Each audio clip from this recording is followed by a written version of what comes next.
Terus contoh yang paling ekstrim gini Gus Rizal, ada contoh babu jawazin namimah limaslahatin. Bab boleh adu-adu. Adu-adu itu mengadukan satu peristiwa yang buruk ke orang lain karena maslahat. Itu contohnya unik sekali. Saya ini bingung, masa ada namam atau namimah kemudian ditoleransi. Terus beliau pakai dalil wajah arojulum min aqsal madinati yas'a. Qala ya Musa innal mal'a ya'tamiru nabikal yaqtulu kafakhrus innilaka minan nasihin. Musa, saya ini pegawai kerajaan Fir'aun, saya termasuk perwira di kerajaan Fir'aun. Saya tahu rapat tadi malam itu memutuskan menangkap kamu untuk dibunuh. Maka kamu harus secepatnya keluar dari Mesir. Itu kan sebetulnya tipikalnya agak namimah, adu-adu, tapi limas lahatin. Itu mudah sekali kitab itu. Acara selanjutnya orasi ilmiah dengan tema aktualisasi nilai-nilai Al-Quran di era milenial yang akan disampaikan langsung oleh beliau Kiai Haji Bahauddin Nur Salim. Kepadanya beliau disilakan.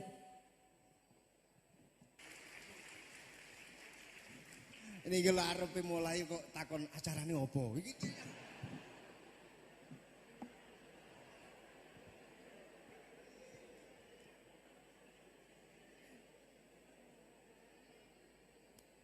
Assalamualaikum warahmatullahi wabarakatuh. Bismillahirrahmanirrahim. Tabarakalladzi nazzala al-furqana ala 'abdihi liyakuna lil 'alamin nadhira.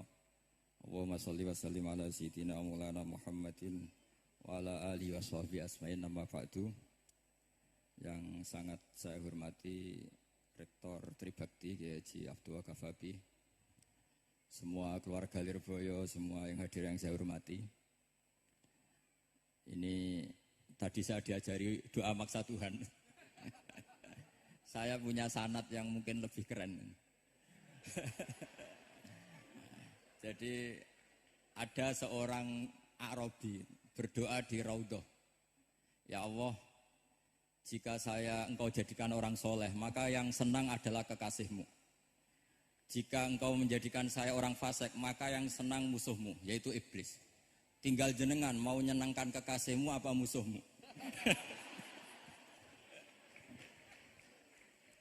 Akhirnya ada hatif, ya sudah, soleh saja soleh. Doa kok gitu. Artinya kalau seseorang soleh yang suka siapa? Rasulullah. Rasulullah berstatus Habibullah. Ya Allah, kalau engkau jadikan aku orang soleh yang suka kekasihmu. Kalau aku jadi orang fasik yang suka musuhmu. Terserah jenengan mau menyenangkan musuhmu apa menyenangkan kekasihmu. Coba ampun, terserah jenengan. Tentu pilihannya Allah menyenangkan kekasih Allah. Itu saya ijazahkan ini. Semoga agak diterima. Covid. Jadi kalau di Ihya itu ada Kitabul Wujdi, ada yang baca Al-Wajdi. Tinggal zaman mondok ngarokati apa enggak tahu saya. Resiko mondok Lirboyo memang gitu, kata Mbah Mun itu harus semuanya diharokati. Tapi kata Mbah Mun ini sarang, jangan harokati semua, jangan maknani semua. Kalau dalil di sini katanya kan apa itu al ilmu sayyidun wal kitabatu qaiduhu. Jadi ilmu itu ibarat hewan liar, supaya enggak liar dicancang gitu. Tapi kata Mbah Mun ambek cancang kabeh ya ketekeken mati gitu. Jadi ini nah, saya ini kan dikatakan Gus Ghafabi tadi cucu murid. Ini saya senang sekali karena memang saya jarang mau diundang pengajian umum. Karena diundang itu artinya kan makmur, diperintah. Sehingga ini sekaligus maklumat, yang enggak merasa mbah guru, jangan ngundang saya, itu kualat nanti. Karena saya berkali-kali bilang, hormat kiai itu wajib, tapi ngatur kiai itu haram. Jadi aturan mainnya jelas, hormat kiai itu wajib. Seneng kiai wajib, tapi kalau ngatur kiai haram. Ngatur itu ya fatwa itu, fatwa ya. Begini, saya ini baru neliti, mungkin ini tahadus bin nikmat. Saya berkali-kali rembukan sama, termasuk diantaranya sama Profesor Quraish Shihab. Itu mau menjadikan manhajul Quran itu mudah. Di antara kitab yang saya pelajari serius itu kitab Syajaratul Ma'arif. Nanti sebagian tak tinggal di sini biar diajarkan Gus Rikza. Itu rencananya PSG Pusat Studi Qurannya Pak Kures itu menerbitkan itu. Sementara ini sekarang di UI Universitas Islam Indonesia saya juga ngajar kitab itu. Kitab itu begitu mudah menjadikan Quran itu pegangan. Kalau di sini katanya mau dimilenialkan itu, milenial itu. Itu begini, misalnya begini. Ini saya beri contoh. Jadi peristiwa-peristiwa khusus yang ada di Quran itu ditabwib secara umum. Jadi ini saya nanti tidak guyon supaya Gus Rikza agak kelihatan kalah, karena kalau guyon-guyonan itu menang saya. Saya ini orang Pantura. Saya misoh saja ada dalilnya. Karena memang dalam tarikh-tarikh itu gitu. Ini Muhammad ponakan kamu, kata orang-orang kafir. Saffaha ahlamana wasabba alihatana. Semoga gak ada yang menerjemah wasabba alihatana. Kitab itu mudah sekali. Misalnya begini, saya beri sekian contoh, mungkin 3 sampai 4. Babu nafil ibad bikullil bilad. Bab kalau seseorang itu harus manfaat di mana saja dia berdomisili. Terus beliau secara mudah bilang qala ta'ala hakian an Isa bin Maryam wa ja'alani mubarakan ainama kuntu. Saya adalah orang yang hidup di mana-mana itu membawa apa? Berkah. Terus beliau memberi judul secara umum babu nafil ibad bikullil bilad. Sehingga saya di Rembang, di Lirboyo atau di mana saja, etikanya satu, harus bermanfaat. Setidaknya manfaat kalau ada orang ingin menang ya saya ngaku kalah lah. Kalau ada orang yang ingin saya diangkat jadi murid ya oke, saya jadi murid beliau. Enggak masalah. Karena bagian dari kesalian itu tawaduk. Pasti yang tawaduk jadi wali karena man tawadu'a rafa'ahu Allah. Yang kumo luhur jadi guru pasti tidak jadi wali.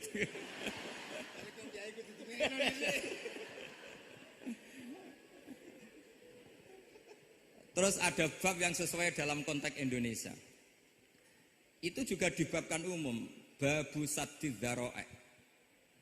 Bab menutup pintu potensi-potensi yang enggak baik. Terus beliau mengutip qala ta'ala wala tasubbul ladzina yad'una min dunillahi fayasubbullaha adwam bighairi ilm. Jadi dulu para sahabat saking semangatnya berislam, itu saking semangatnya itu sering bilang jancuk Lata, jancuk Uzza. Jadi ini tidak jauh-jauh dari misoh karena memang sudah dicap cangkem elek tadi. Terus mereka tanya, lalu kalau Tuhan saya jancuk, bahayanya jancuk juga Tuhan kamu. Akhirnya Allah bilang gini, Muhammad, umatmu kandhane aja misoi bro, lo kurbane aku. Makanya terusannya ayat fayasubbuha adwam bil khairi. Dan itu oleh Syekh Izzuddin bin Abdissalam yang dikenal sebagai Sultanul Aulia itu dibabkan mudah sekali. Babu saddid dzara'i.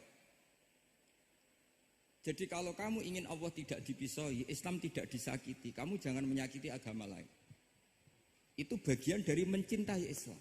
Jangan kira kita hormat sama agama lain karena ikrar, tidak, itu bagian dari mencintai Islam. Terus mengutip sekian hadis, la yasubbur rajulu abahu.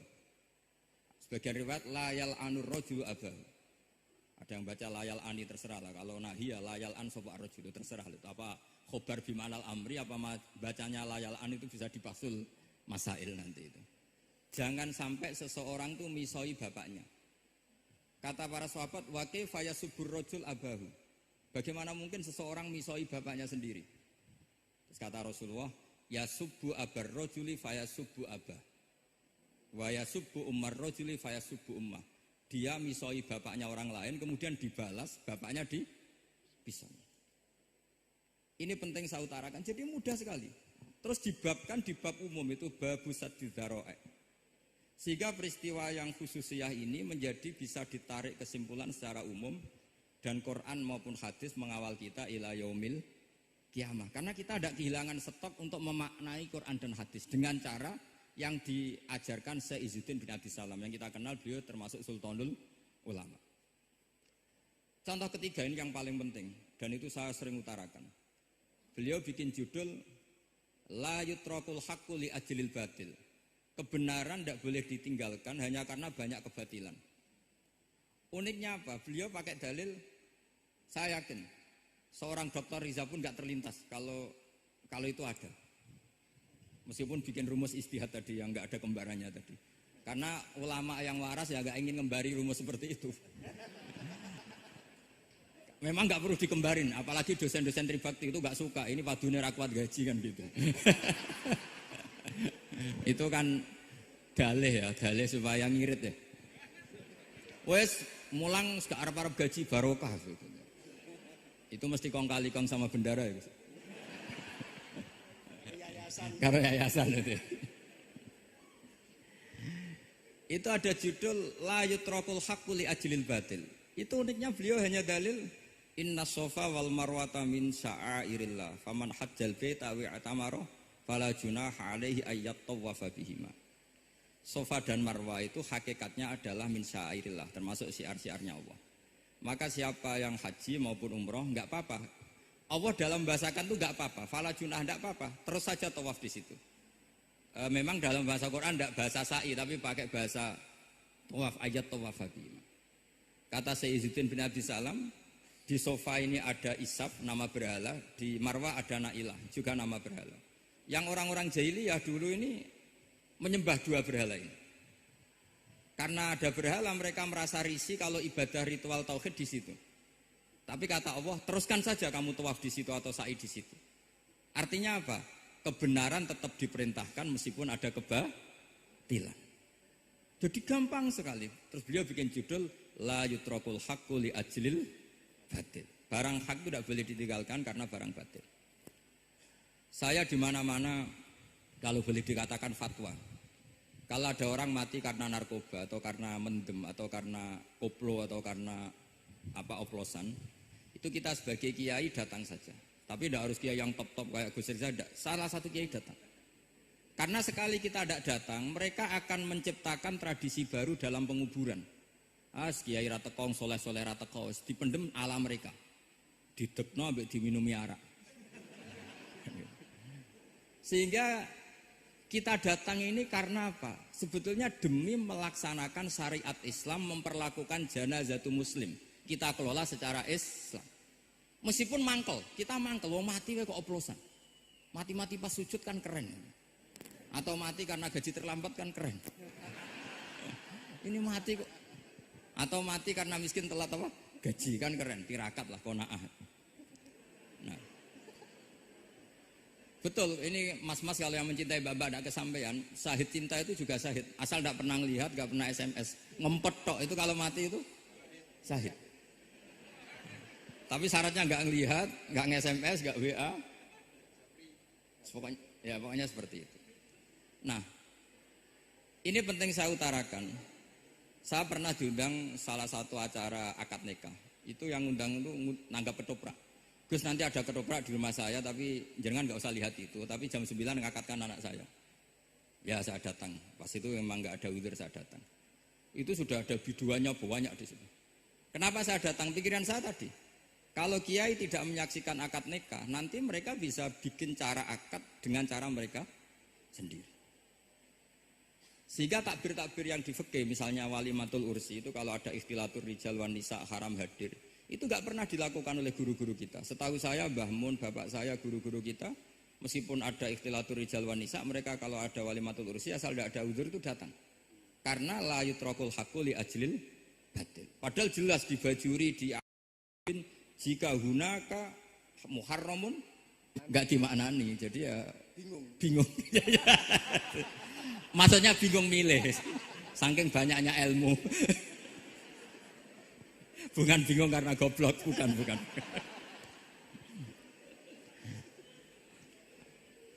Ini penting saya utarakan. Jadi judul itu penting sekali. La yutrakul haqqu li ajlil batil. Contoh keempat, babu tolabil manzilah. Seorang yang terpercaya itu boleh cari pangkat di pemerintahan. Beliau dalilnya gampang sekali. Yusuf ketika merasa mampu mengendalikan ekonomi, ketahanan pangan zaman itu, beliau matur ke Aziz, ke penguasa Mesir, qala ja'alni ala khazainil ardh. jadikan saya sebagai pengelola hasil bumi. Ini hafizun alim, saya ini orang terpercaya, saya ini orang yang pinter. Maka ngaku pinter itu boleh asal pinter betul. Karena Nabi Yusuf bilang ini hafizun alim. Itu saya tinggal satu, tolong dipelajari teman-teman supaya apa ya, ada cara mudah. Dan kitab itu pernah dibaca Syekhina Kiai Maimun di Sarang. Pernah tak bawa ke Jakarta, saya diskusikan dengan Pak Profesor Quraisy Shihab. Terus sekarang juga dalam proses diterjemah. Tapi saya mohon, ini yang nggak penting, terjemahannya itu nggak penting. Ini anak-anak Lirboyo kan bisa ngartikan sendiri, bukan sekedar terjemah tapi ngartikan sendiri. Itu unik, cara memahami itu unik sekali dan mudah. Jadi setiap peristiwa khusus itu diberi judul umum. Nah barokahnya judul umum ini, Quran itu menjadi ngawal kita ila yaumil qiyamah. Tapi kalau itu kamu anggap ini peristiwa Yusuf, ini peristiwa Yakub, peristiwa Ibrahim, maka seakan-akan Quran itu tidak untuk kita. Makanya tadi, misalnya wala tasubul ladina dibabkan babu saddid dzara'i. Itu semudah itu, segampang itu. Sehingga dalam kitab Minhajul Abidin diterangkan ada seorang wali yang takut dosa karena banyak perempuan cantik yang pakai celana pendek, banyak bulat loh di dunia itu. Singkat cerita dia uzlah, dia santai-santai di gunung makan rerumputan. Terus ada wali yang kelasnya lebih tinggi. Kamu di sini ngapain uzlah? Kenapa? Meninggalkan dosa. Terus digojlok sama wali yang lebih senior.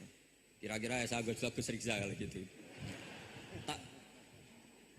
Kata si wali yang lebih senior tadi, taraktum ummata Muhammadin fi aidil mubtadi'ah. Sebetulnya kamu itu tidak menghindari dosa, tapi malah parah. Ketika umat tidak kamu pimpin, artinya membiarkan dipimpin kelompok lain. Dan itu bisa orang ahli bid'ah, bisa orang kafir, bisa yang lebih menyesatkan. Jadi uzlah itu tidak solusi. Ini pentingnya pembanding. Jadi gak apa-apa nanti setelah saya ngisi, dikasih kesempatan untuk bully saya, gak apa-apa. Saya terlalu sakti untuk dikalahkan. Jadi artinya muhibbin saya itu gak ngefek lah kalau saya diadili siapa? Gus Riksa. Gak ngefek. Jadi menurut saya nanti tak kasih kesempatan untuk ngadili saya. Terus setelah itu selesai, saya tidak jawab lagi. Sebagai latihan calon wali itu harus sabar, man. Jadi wal kadhiminal ghaidha wal afina anin nas. Jadi setelah saya dibully nanti saya bilang sudah saya maafkan, wassalamualaikum, terus gitu. Terus contoh yang paling ekstrim gini Gus Rizal, ada contoh babu jawazin namimah limaslahatin. Bab boleh adu-adu. Adu-adu itu mengadukan satu peristiwa yang buruk ke orang lain karena maslahat. Itu contohnya unik sekali. Saya ini bingung, masa ada namam atau namimah kemudian ditoleransi. Terus beliau pakai dalil wajah arojulum min aqsal madinati yas'a. Qala ya Musa innal mal'a ya'tamiru nabikal yaqtulu kafakhrus innilaka minan nasihin. Musa, saya ini pegawai kerajaan Fir'aun. Saya termasuk perwira di kerajaan Fir'aun. Saya tahu rapat tadi malam itu memutuskan menangkap kamu untuk dibunuh. Maka kamu harus secepatnya keluar dari Mesir.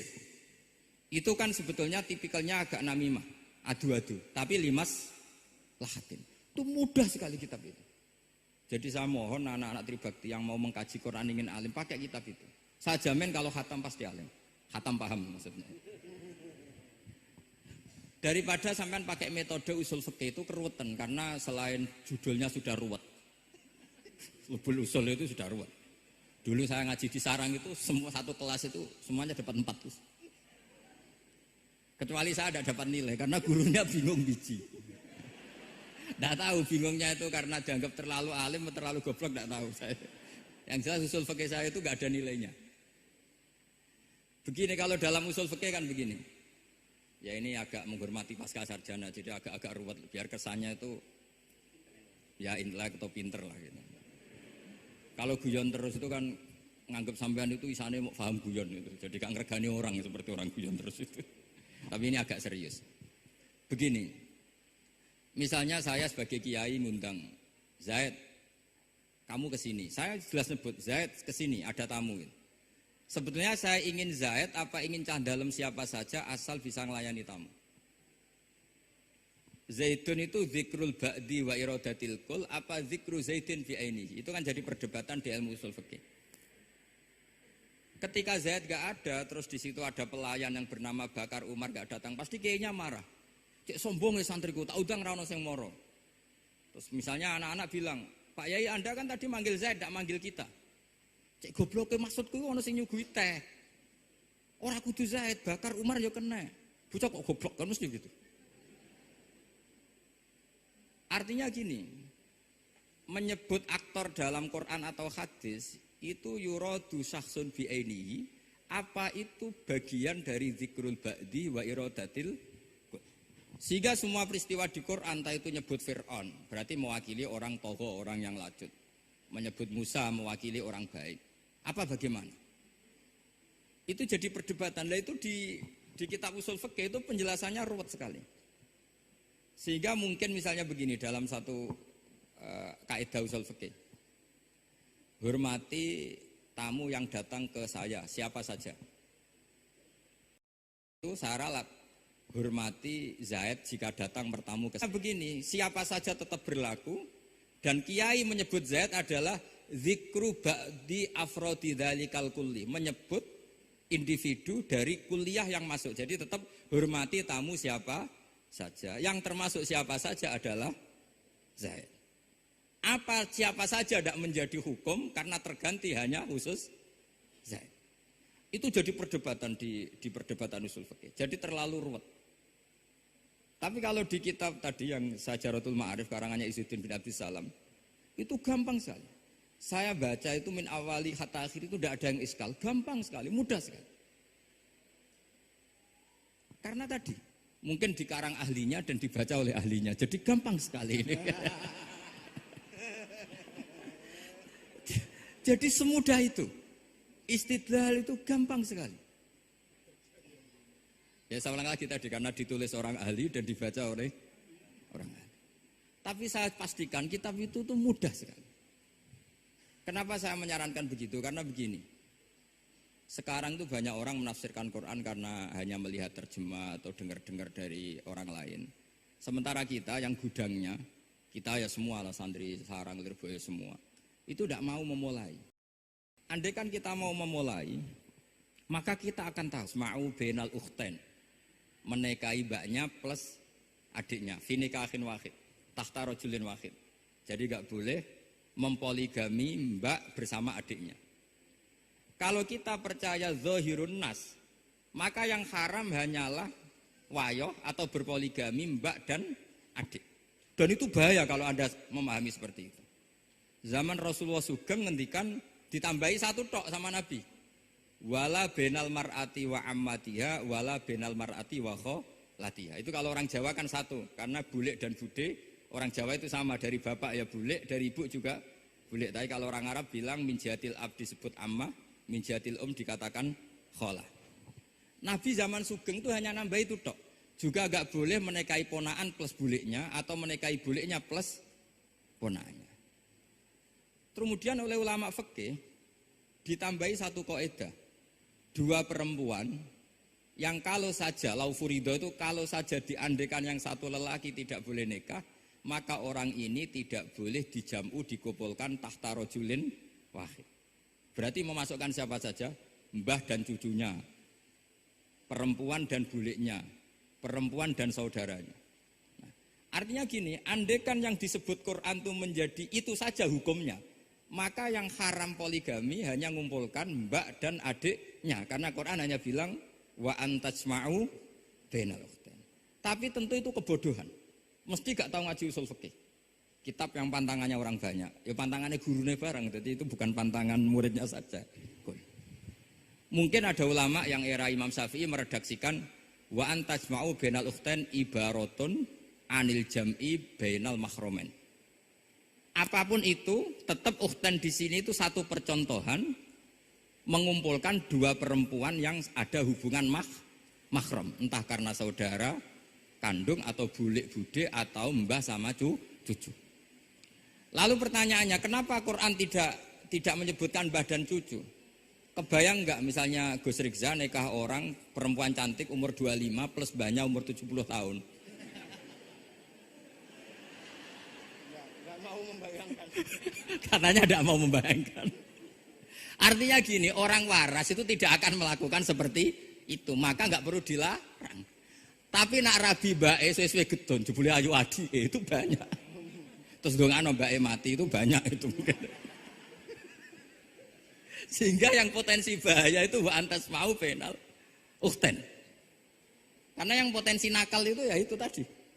Ron ambake luwe ayu rabi adike, semoga kalau sedang keluarga orang lain ceraikanlah. Dungane meksa. Dungane meksa niku wae.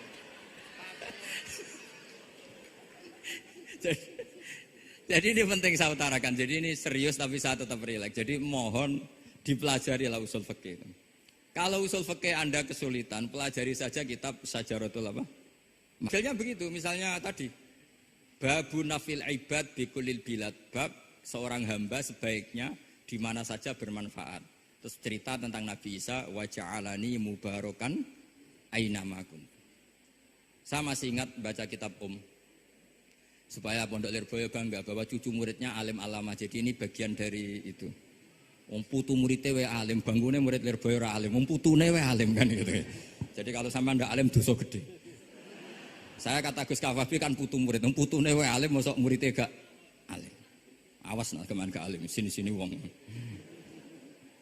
Jadi harus mengkaca putune wae alim, apalagi Anak epas.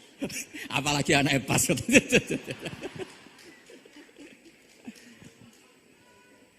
Jadi tadi sampai mana Gus? Lupa ya. Sampai adik ayu. Adik ayu. Mbake sing ayu. Ditungakno tadi. Ya ditungane bentang mati adike oleh mbake. Tapi adiknya mati Gus. Saya teruskan lagi ya. Jadi kalau saya masih ingat baca kitab karangannya Imam Syafi'i dalam tema yang mirip ini. Ketika beliau ditanya, boleh ndak seorang lelaki uzubah tidak nikah? Waqat qala Rasulullah sallallahu alaihi wasallam an nikah sunnati faman rohiba an sunnati faleza minni. Itu kata Imam Syafi'i. Ya kalau dia tidak nikah karena benci sunnah Rasulullah itu buruk. Tapi kalau karena takdir dia tidak suka nikah atau enggak payu rabi ya enggak apa-apa. Terus Imam Syafi'i ditanya, apa dalilnya? Jawabnya Imam Syafi'i itu rileks sekali. Inna wa ta'ala dzakara abdan sholihan wa wasofa bi annahu hasur. Terus beliau baca ayat wa sayyidaw wa hasura wa nabiyyam minas sholihin. Allah itu menyebut sekian hambanya yang soleh. Dan di antara hambanya yang soleh itu berstatus hasur, orang yang tidak nikah. Artinya tidak nikah itu bukan mengganggu kesalehan. Maka uzubah itu halal. Semudah itu dulu orang memahami Quran. Kok sekarang jadi sulit tuh salah gurunya apa salah muridnya? Jadi ini cobalah di apa ya, saya memang ingin supaya Pondok Lirboyo itu mudah sekali paham Quran. Saya ini termasuk heran ya, kenapa saya yang ngomong tafsir itu menurut saya biasa saja sama. Tapi saya kata orang banyak itu sudah mufassir. Kenapa saya ngomong biasa saja? Karena ya tadi dengan perangkat-perangkat ilmu kayak usul fikih, kayak fikih sendiri, termasuk kitab Sajarut, memang memahami Quran itu gampang. Wong kafir saja bisa paham dulu. Umar ketika paham Quran itu belum mondok Lirboyo. Masih kafir. Enggak pernah jadi mustahik. Apalagi wakil rektor, enggak pernah. Tapi ketika adiknya Fatimah baca Quran, Toha ma anzalna alaikal Qur'ana litasqa illa tazkiratan limai, itu dia paham dan menjadi masuk Islam. Itu coba fahamnya itu sama ngajinya dulu mana? Dulu fahamnya karena Quran itu muyassar, mudah. Pernah ada seorang ustadz yang mungkin kalau sekarang agak ekstrim lah. Sama enggak usah bilang cingkrang, enggak usah, pokoknya agak ekstrim. Kamu kok senengannya nuduh orang gitu. Sampai saya kadang ketularan, saya ini orang baik gak suka nuduh orang. Itu ada orang yang agak ekstrim itu, datang ke Harun Ar-Rasyid. Ya Amirul Mukminin gitu. Inni nasihun laka famusaddidun alaika. Fala tajidanna alayya fi nafsika syai'an. Saya ini orang baik-baik, ingin nasihati jenengan, cuma saya agak kasar. Musaddid itu agak kasar. Dalam bahasa Arab musaddid siddah itu kasar. Kasar atau tegas? Kasar lah, dalam konteks ini maknanya kasar. Fala tajidanna fi alayya fi nafsika syai'an, mohon jangan dimasukkan hati. Apa kata Harun Rasyid? Ngendikan itu mudah sekali dan itu sangat Qur'ani. Kata Harun Rasyid, uskut ya ustad. Sebagian riwayat uskut ya jahil. Hei orang bodoh, kamu diam. Inna Allaha ta'ala ba'atha man huwa khairun minka ila man huwa syarrun minni. Wa ma'a dzalika qala ta'ala faqula lahu qawlan layyinan la'allahu yatadzakkaru aw yakhsha. Kamu diam hei ustad bodoh. Allah Ta'ala itu mengutus orang yang lebih baik ketimbang kamu, yaitu Nabi Musa, ke orang yang lebih buruk ketimbang saya, yaitu Fir'aun. Itu saja harus beretika. Faqula lahu qawlan layyinan.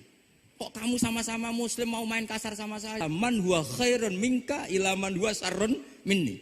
Fa inna wa ta'ala bahasa Musa. Rasul yang orang sangat baik diutus ke orang yang sangat buruk, yaitu Fir'aun. Itu ini memahami Quran seperti ini itu kan mudah. Mudah, nggak perlu dokter, bisa, juga perlu. Bisa, maksudnya bisa ya, maksudnya bisa. Nggak perlu dapat honoris causa dari apa tadi? Profesor cangkem elek tadi. Jadi karena Quran itu dalil, kata Ibnu Abbas, Al-Quran dalil. Dalil itu mudah ditaklukkan. Dibawa kemana saja itu bisa. Nah, ini yang terakhir, khasnya NU itu wasilah. Ini terakhir, nanti setelah ini selesai. Tapi saya mohon MC atau moderator atau siapa lah ngasih waktu Gus Rizza untuk bully saya. Dan saya jamin tidak tak balas. Tidak tak balas dan saya latihan legowo. Legowo tadi wal afina aninas. Sudah itu kata Rasulullah kan gitu. Orang yang meninggalkan debat padahal dia benar. Bana wahu betan firobati jannah. Jadi sudah saya ingin masuk surga lah. Tidak usah repot-repot berdebat. Wasilah misalnya Gus Kafabi niru Mbah Makhros atau Mbah Mun niru Mbah Karim niru Mbah Khalil Bangkalan sampai guru-gurunya. Karena zuriyatam ba'duha min ba'd. Saya juga alhamdulillah kemarin 3 bulan yang lalu, 4 bulan yang lalu Pak Said itu nyari nasabnya di Kudus. Kebetulan beliau sudah dengar-dengar kalau saudaranya Mbah Sahal. Mbah Sahal itu sepupunya Mbah saya, nyari-nyari ketemu. Ketemu beliau senang sekali. Cuma terakhir tanya saya, Gus, saya dengan kamu tua mana? Tua saya, buyut kamu adik buyut saya, kata saya. Nyai Fadilah itu saudaranya buyut saya, Mbah Maksum, buyut saya. Yang di Pondok Damaran, saya sampai sekarang masih ngajar di Pondok Damaran, belakangnya Masjid Menoro itu. Mbah Mun pernah cerita gini, orang itu banyak yang anti wasilah. Wasilah itu ya niru guru, gurunya guru. Terus langsung niru Kanjeng Nabi. Atau langsung niru pangeran. Itu Mbah Mun, saya masih ingat betul dalilnya mau ihdinas siratal mustaqim siratal ladzina an'amta 'alaihim. Jalan yang lurus adalah mengikuti orang-orang yang telah engkau beri nikmat. Kenapa Allah tidak ngendikan siratoka jalan kamu, jalan engkau? Allah itu tidak makan. Bagaimana cara kita niru Allah makan? Wong Allah tidak makan. Allah tidak tidur. Bagaimana kita niru Allah tidur? Fa inna Allaha la ya'kulu wa la yanam wa la yashrab. Niru itu ya orang, kata Bamun, karena manusia itu hadis, Allah itu qadim. Jadi tidak ada hubungannya barang hadis dan barang qadim. Jika kalau ingin niru, ya niru manusia. Manusia itu siapa? Ya tentu masternya Rasulullah. Tapi kan walau lal ulama lama arafnal anbiya. Tanpa ulama kita tidak tahu Nabi melakukan apa, karena ini butuh sanad. Masyhur itu, walau la murabbi lama arafna rabbi. Tanpa murabbi kita tidak tahu rabbi. Nah, ini penting saya utarakan, sehingga di Quran itu setiap orang baik itu disebutkan orang-orang baik itu siapa? Ulaikal ladzina an'ama Allahu 'alaihim minan nabiyina min dzurriyyati Adam wa mimman hamalna ma'anu wa min dzurriyyati Ibrahim wa Israila wa mimman hadaina wajtabaina. Selalu orang baik itu diceritakan orangnya dan ngikuti orang juga. Ulaikal ladzina hadahum wa fa bihudahum muqtadi. Kenapa? Karena kita tidak bisa niru Allah. Karena Allah itu tidak makan, tidak minum, tidak tidur. Tentu tidak nikah. Tapi sekarang orang tuh geger. Wanut guru mesti bener. Sing marai kaidah nak guru mesti bener tuh kita. Kita setiap ngajar di Lirboyo di Sarang bilang selain Rasulullah Muhammad tuh tidak maksum. Jadi mereka ketinggalan kalau ngomong kiai mesti bener. Tahu kita mulai kecil diajari selain Nabi kok ora maksum.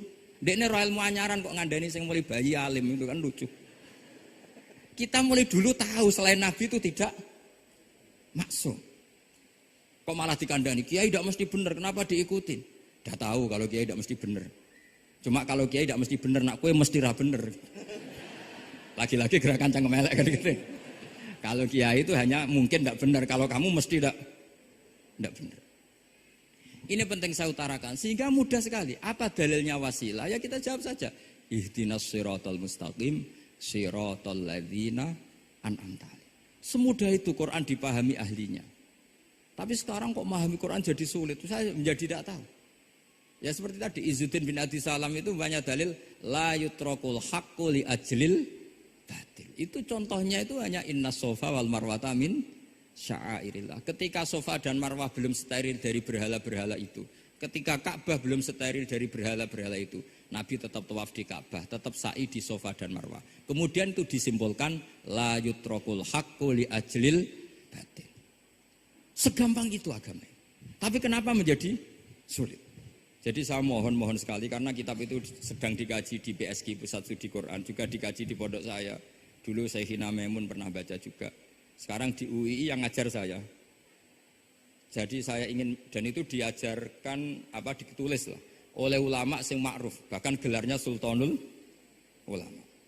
Dalam kasafnya Sayyid Abil Hasan Asyadzili, dalam kasaf beliau mengatakan, saya pas kasaf dengar satu suara, satu hatif, ya Ali, ma'ala wajil ardi, tidak ada di muka bumi ini kajian fikih sing abha, yang lebih bersinar, yang lebih moncer ketimbang kajian Izzuddin bin Abdi Salam.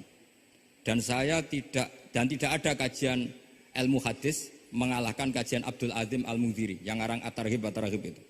Era Sayyid siapa? Abil Hasan Asyadzili. Dan tidak ada kajian ilmu hakikat sing abha min majlisika. Dan alhamdulillah kita punya kitab itu, Qawaidul Ahkam, Syajaratul Ma'arif, Izzuddin bin Abdis Salam.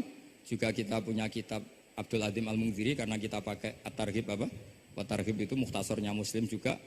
Dan tentu kita juga punya Abul Hasan Asyadzili karena kita rata-rata ngaji hikam, kita tahu hikam adalah muridnya Abdul Abbas Al-Mursi dan beliau adalah muridnya Abul Hasan Asyadzili. Sehingga kita insya Allah ngalami dzurriyatam ba'duha min ba'd. Baik dzurriyah nasabiyah maupun dzurriyah sababiyah. Kayak saya tadi dikatakan Gus Kawabi, putu Lirboyo, karena Mbah Mun ngaji di Lirboyo. Dan saya bangga karena bisa bully jenengan semua, nak putune wae alim apa meneh anake. Mun sepakat iki, nak putune wae alim apa meneh anake. Pun assalamualaikum warahmatullahi wabarakatuh.